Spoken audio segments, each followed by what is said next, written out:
Today I set up the whelping box.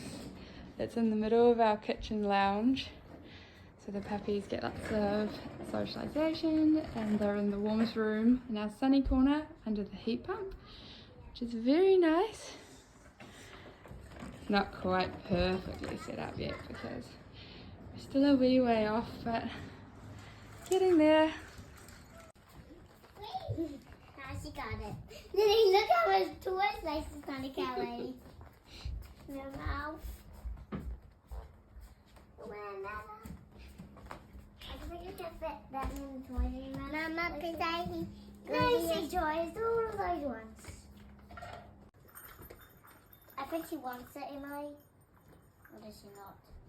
How many toys you have in her mouth? She can't even shut her mouth. Dave's installing the video camera so we can keep an eye on the puppies always.